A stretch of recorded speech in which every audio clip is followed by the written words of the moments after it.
Get the stream connection. There we go. All right, I'm going to go live. And then, all right, we are live.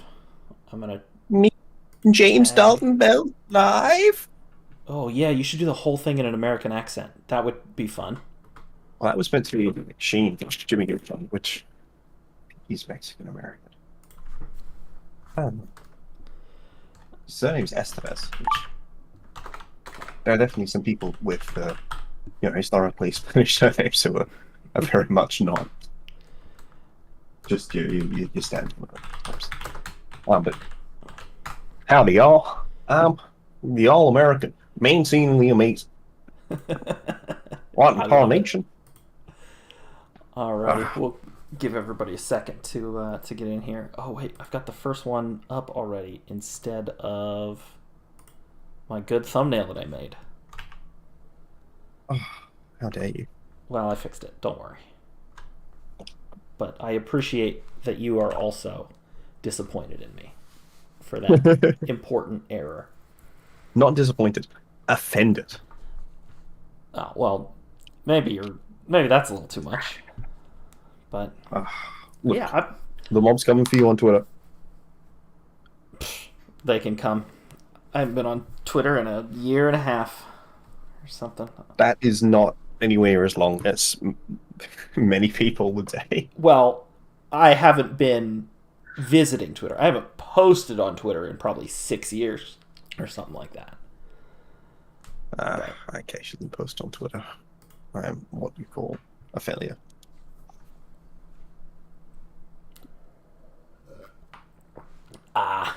Not a failure, just of a certain age, so as to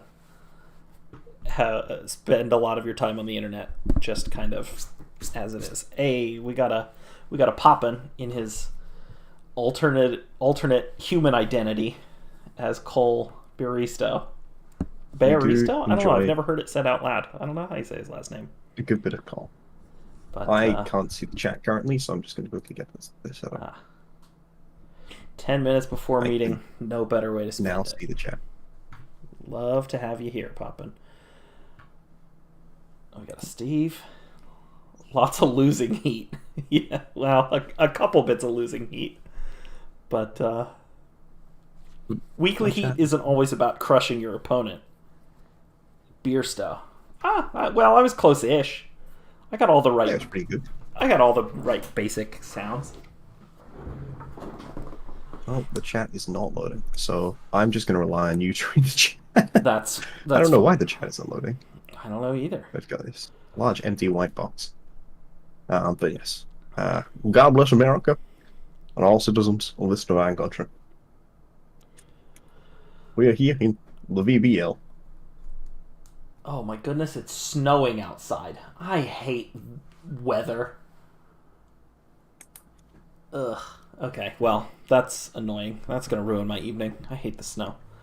Alrighty, let's go ahead and get these started here.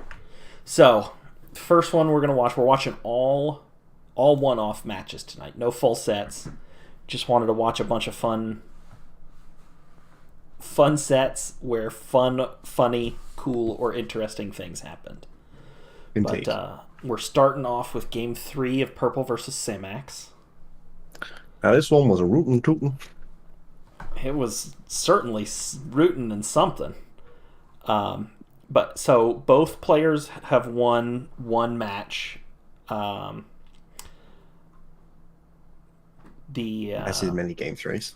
Well, but it was two good matches. Like both of the previous two matches were pretty good. Samax has kind of identified Skarmory is going to be likely his win condition, and Purple is bringing some stuff to try and handle that a little bit. We'll go ahead. Which is not something that Purple is replete in options for. Yeah, not a ton on this particular squad, right? You got maybe a fire move on Talonflame. You got Beck's ice move, but you kind of got to get in quick. Yeah, ice move's neutral anyways, yeah. The iron defenses get going. Then you got high crit rate on triple arrows, and then that's still not going to be doing a lot because it's still a Skarmory. Yeah, so gotta. Oh, Joshua, that's Sly, right? I think so. Yeah. Classic. Yeah. Bohm is certainly telling the truth. The Ohio weather is rough. All right, let's go ahead and fire this game 3 up here. So we've got the only Mon Samax isn't willing to trade, Arcanine Hisui, versus the Mon he wants to trade, and the Mon he wants to trade the most, Melodic. And then we just see. Sam is willing to trade Rillaboom? I guess he's not willing to trade Rillaboom either. But the one that I would take it. the ones, the one that he always mentions as not up for trade is Arcanine. But yeah. I guess. So we have our first see the fissure miss. Turn 1, we get a missed fissure. Yep. Which is rough. But Tinglu, super bulky. Terra Poison is pretty sweet. Especially into what Samax brought. There's not really anything that's gonna... Like, Tinglu's gonna get to sit here for a while. But we have our first missed fissure. Classically, our dear friend Tinglu has a reputation for being very passive, and fissure is supposed to help. True. No accuracy drops, which, given that all 8 of these fissures are going to miss, would have been funny, except that also fissure does not care about accuracy. It's just always 30%. But yeah, Cool Fish dropping out the bomb barrage. Yeah, and a nice switch in to the Stomping Tantrum.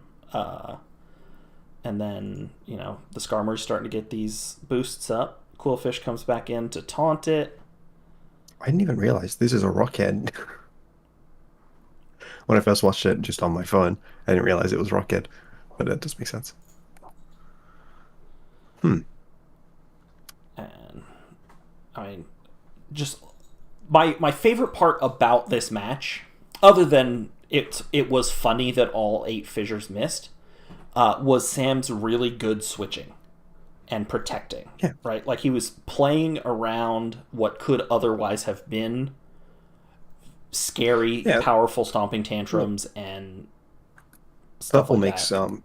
good plays as well, which is definitely, like, this winds up being, for a game that ultimately, spoilers, is not crazy close, it feels really close in the starting, because both of the players are very firmly keeping themselves in. Yeah, and honestly, it feels close the whole match, even though it kind of isn't for a lot of it. And it was very fun to watch the whole set, and this end here with... I like how this Skarmory has sat here and just killed the entire team without taking any damage. Just gets them all dead. Lots of protecting. Sorry, do you want to consider maybe moving this to fast for this game? Oh yeah, good call. This one is a long one. We can move this along a little bit here.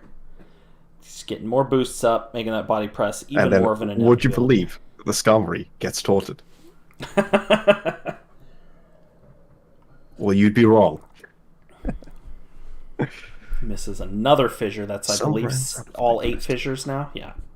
Well, the Lou isn't leftovers. And then we do see the Snarl. If the fissure hits on Rillaboom, then the Lou has much lower survivability, and it's most likely not going to be stalling out body presses. That's my thoughts, Stephen, who mentioned that in the chat. So it really depends if the 2 body presses that hit manages to avoid hitting the other one. And imagine if we had that flinch. I mean, totally will pretend that would have mattered. But yeah. For a game that winds up going to 4v1, wow, that looked close the whole time. I know, right? Like, that was the thing that really shocked me about this. Like, this is a 4v1 that until, like, and it sounds a little silly to say, but until, like, turn 13 or 14-ish, it still totally felt close. Absolutely. Though, which was I don't know. awesome. I felt, yeah.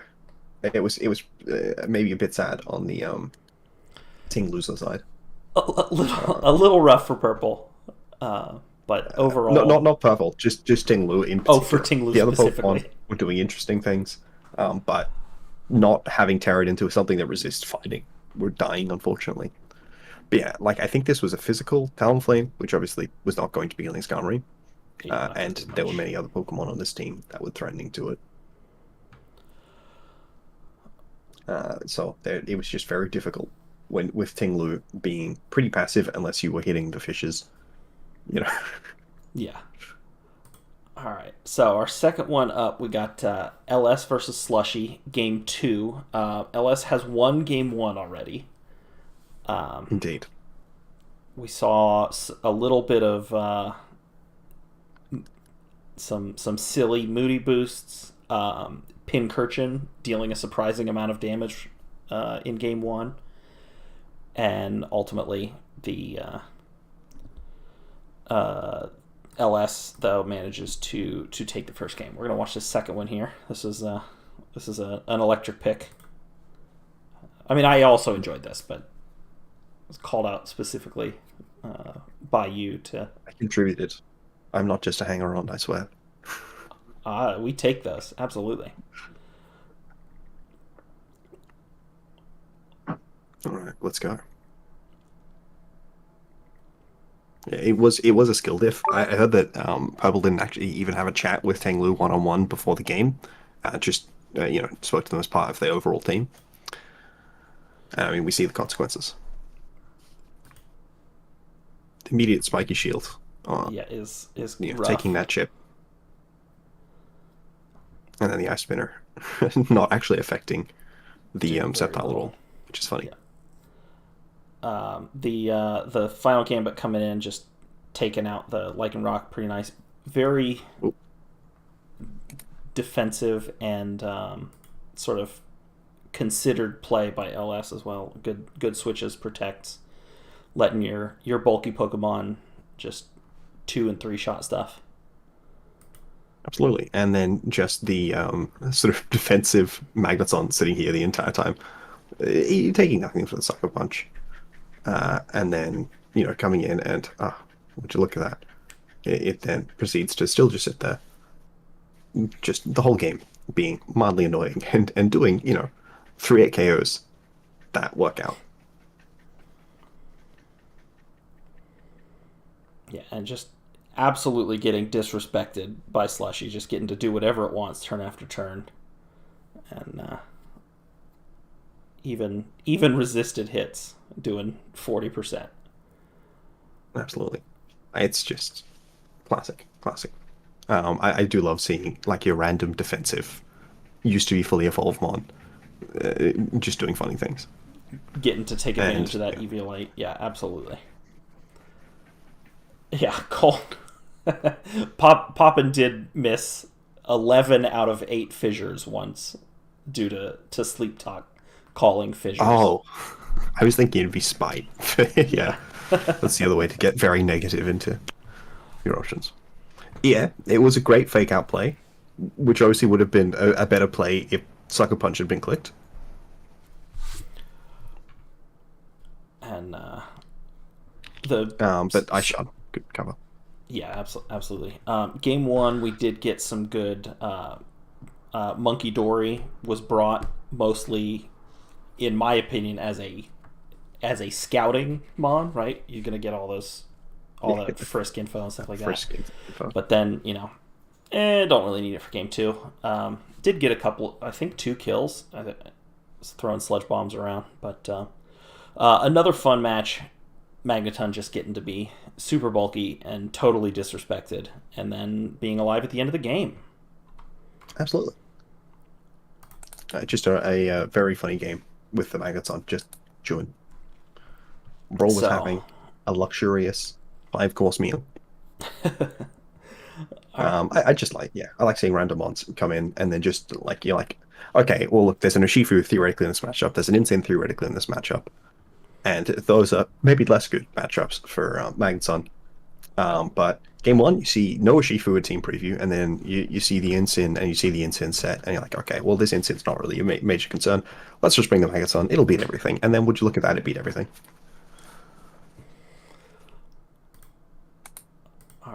moving on to our third match. We've got another game 3. Keith versus Steve here. We've seen a lot of Steve's strategies for this match in the first 2 games. Lost a game 1 on some. This was a very serious. Crit lost game 1 on what he certainly was not, in a way he was certainly not planning to lose. Manages to win game 2, and then game 3 manages to win game because the confi wasn't triage. Oh, that's so right. Went in a very decisive fashion, of which I think was otherwise still likely a win, but wins in a very decisive fashion as a result. And then that's double right. spring It was double spring. Right. That was the nonsense. That was the funny. Yes.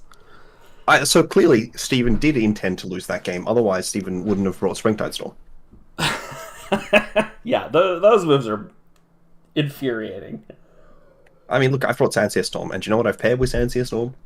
Rain Dance. Springtide something Storm that makes Sandsear Storm not hit accurate in rain. Yeah. Also gravity. Several synergy things.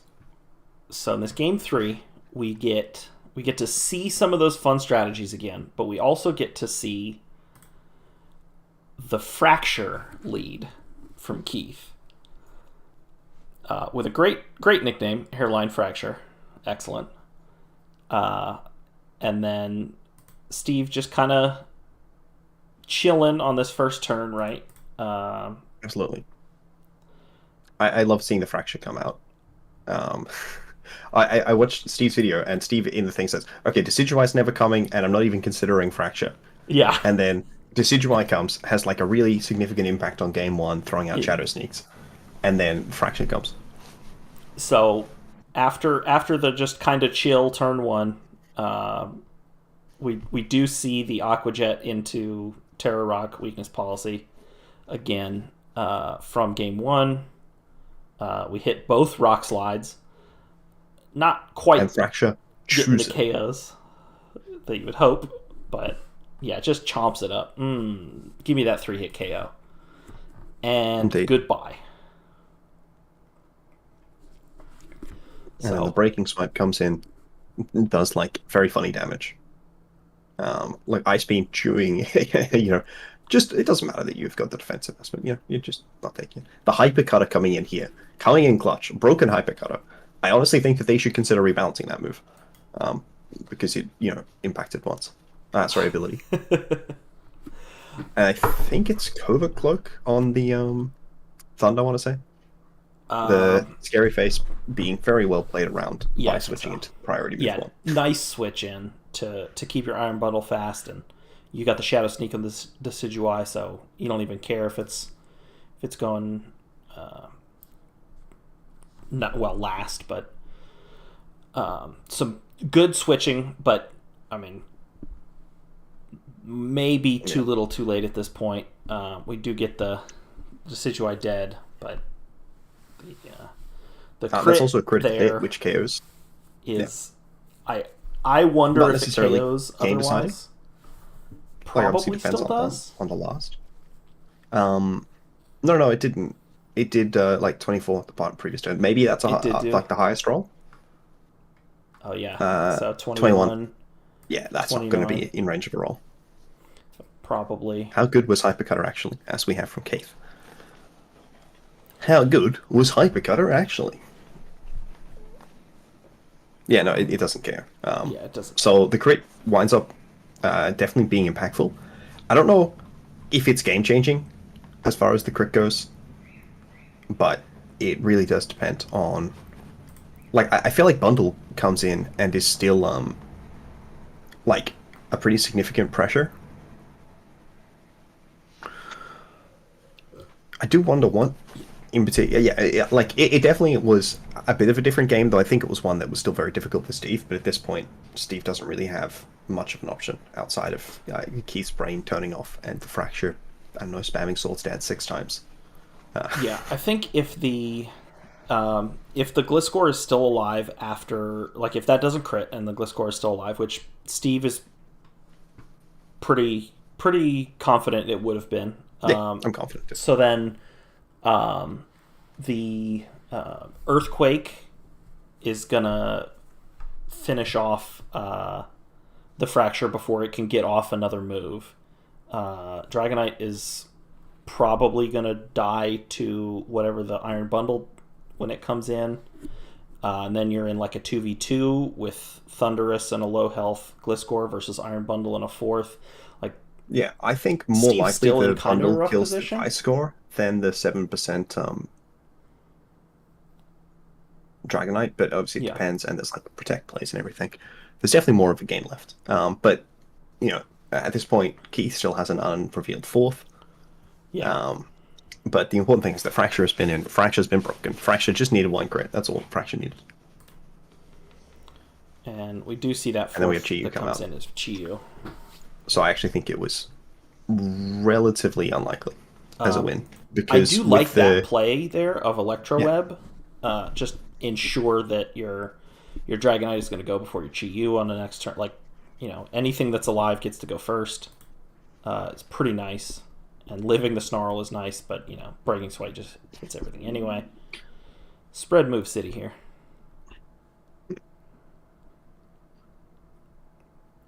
Yeah, Gliscor can't the doesn't issue kill Chi-Yu, is that um, Gliscor doesn't even kill Chi-Yu. Wow, that's sad. I'm very sorry to have heard that. I mean, I thought the issue was also that it doesn't kill Fracture, and the Gliscor was very much in range at that point. Well, with the Fracture being as low as it was, Gliscor getting to get off one more hit probably. Yeah. Was it in range of Earthquake?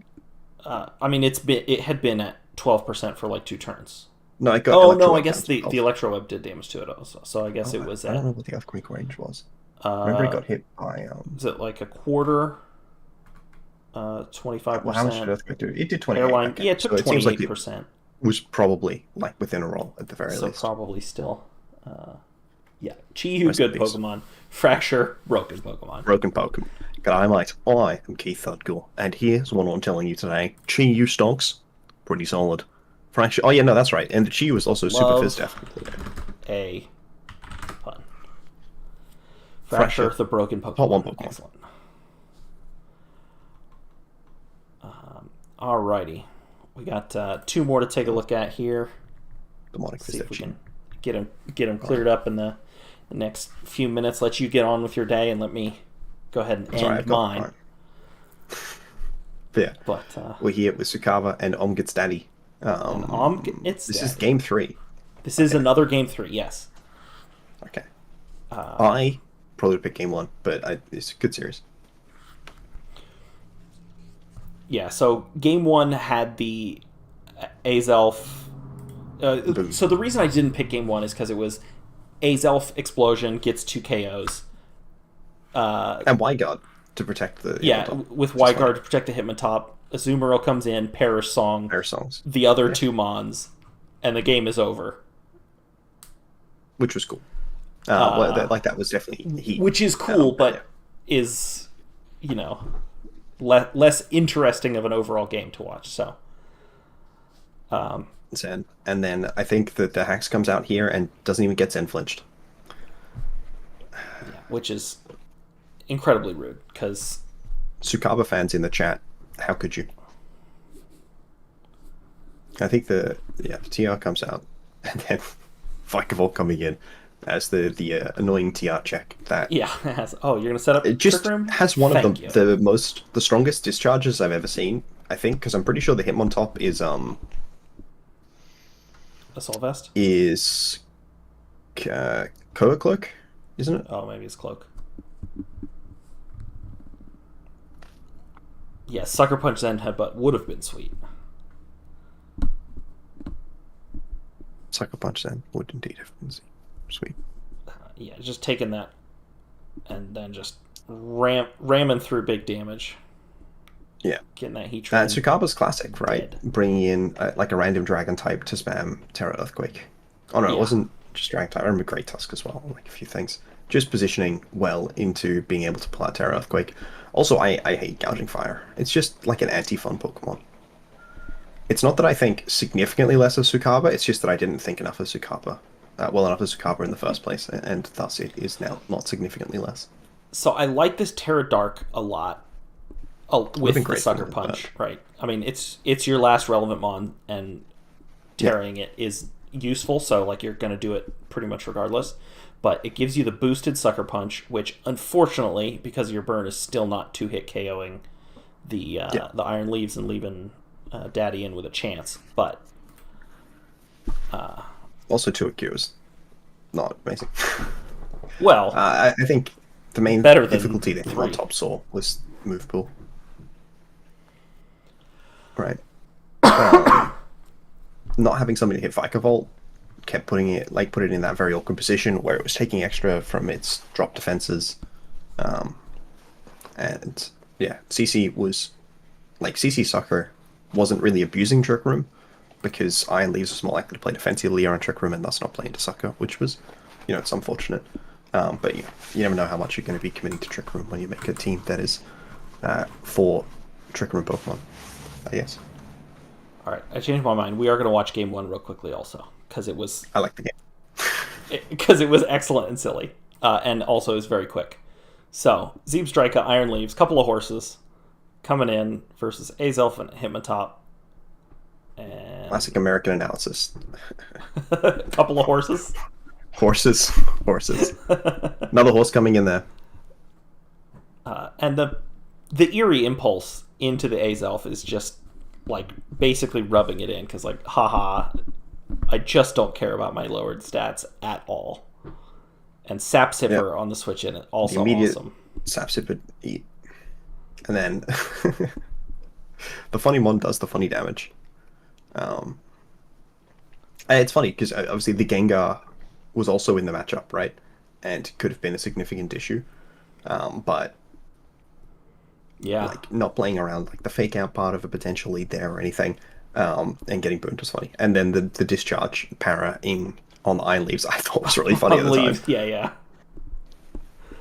Honestly, I thought that had happened in Game 3 as well, but I think it stood out to me so much that I forgot that it didn't.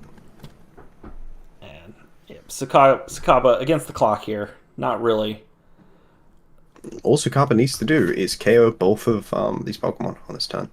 So if Greedent didn't have Protect, then you would just need to Fake Out thing, and then also not get flinched by Fake Out. Sorry, you would need to Sacred Sword crit the Greedent, and then the Hitmontop would also have to die to Vikavolt. So, anyway, that's the nonsense game one that was basically over on this turn here, and then just took a while for the game to catch up. Turn and by a while, here. we do mean turn 5, which is not very long. Yeah, not like it was a long time anyway, but yeah. It's not like one of those games being the term where we saw like Bohm Perish Trap like 3 mons at a time. Yeah. All right, and now onto our final game. Final match. Get you out of here once again. Bohm making it into the weekly heat. Another game 3 here. So game 1, sometimes we you are the saw weekly some heat, more. And sometimes you get weekly heated. Game 1, we saw the Anger Point Earthquake. Yep, freeze dry into Camerupt, and then there was a large dispute over whether Camerupt should count as killing Glalie, and then whether Squawkabilly should count as killing itself, and so on and so forth. Yeah, and then we realized I do need this to is change Pokemon. They don't die; they faint. Yeah, I do need to go back in and change that back so that Camerupt doesn't get the 2 kills, because it kind of is already a precedent. Like if Life Orb doesn't and like Recoil doesn't mean a kill for yourself and stuff like that. So yeah, it should mean a kill. I'll go in and change those again, but. You have to understand that Kill Leader is the most important part of Draft League. Yeah, I have no problem with that statement. That is uncontroversial and definitely true. Yeah. So game 3 here. We do get the Camerupt Glalie lead again, but do not get a double turn 1 or triple turn 1 KO. We do get big damage. The 1%. Yeah, like you have to imagine that was Cal. But I like the assault vest as well because this mod has just died to physical moves every game.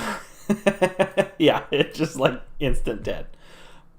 Actually, getting to use a second attack is pretty nice. Missing That's the true. Amoongus is whatever because like it's slow anyway. Yeah, Um, and then the Amogus comes in, shows that it's a joke. Also, the Flamigo, I'm pretty sure is meant to be co-star. it is not. It is Scrappy Oh, for anti-intimidate okay, but have you considered and that being at +4 is a sorry and +6 going uh, down to +5 is a really good way to you know also be anti-intimidate. I agree, yeah.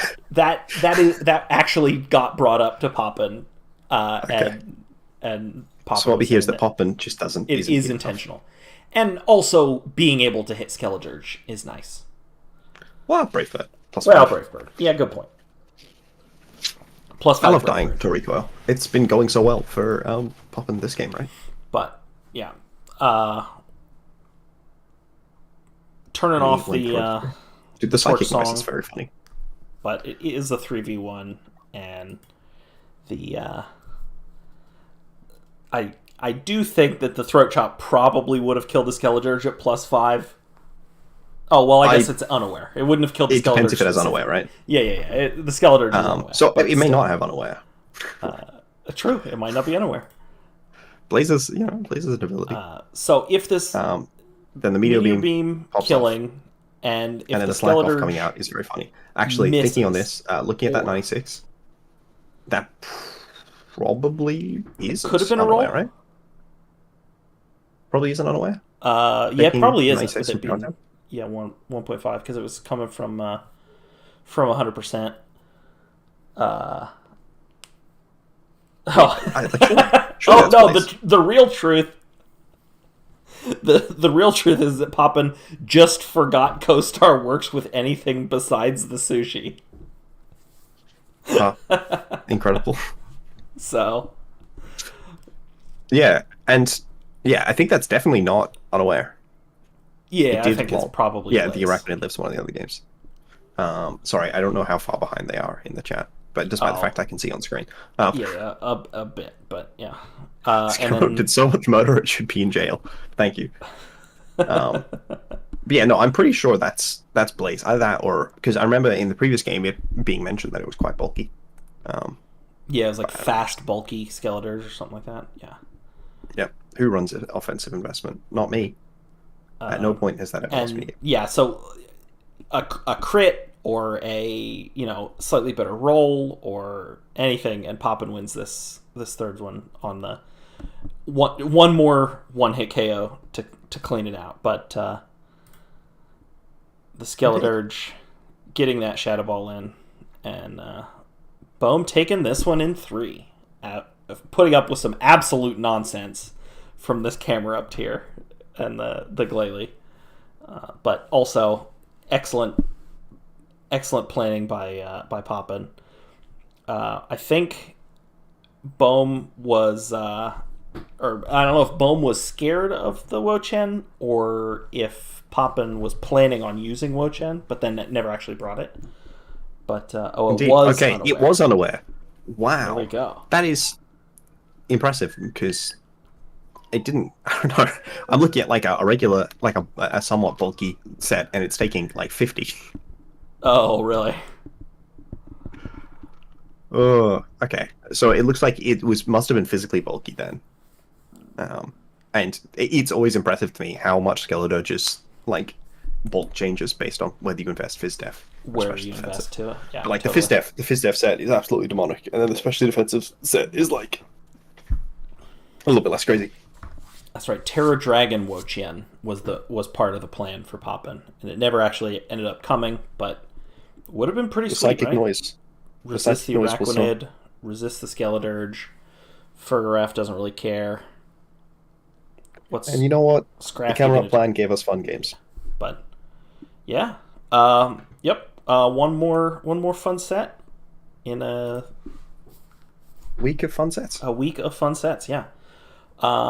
All right. And some Well, not so fun sets. I know you gotta. For example, if all four of those fissures had hit, I would not have called that a fun set. Oh, it absolutely still would have been in weekly heat if it had been 4 for 4 on fissures. That would have been awful, especially That considering would've it was hitting Skarmory, so something has gone Awesome. wrong. Well, maybe it Just got to put terrified. up gravity.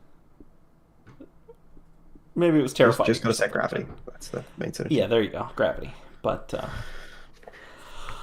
alrighty, I will let you get off to your day. Thanks for joining me, and thanks to everybody for popping in, including Poppin, who's in. Yeah, and that was fun.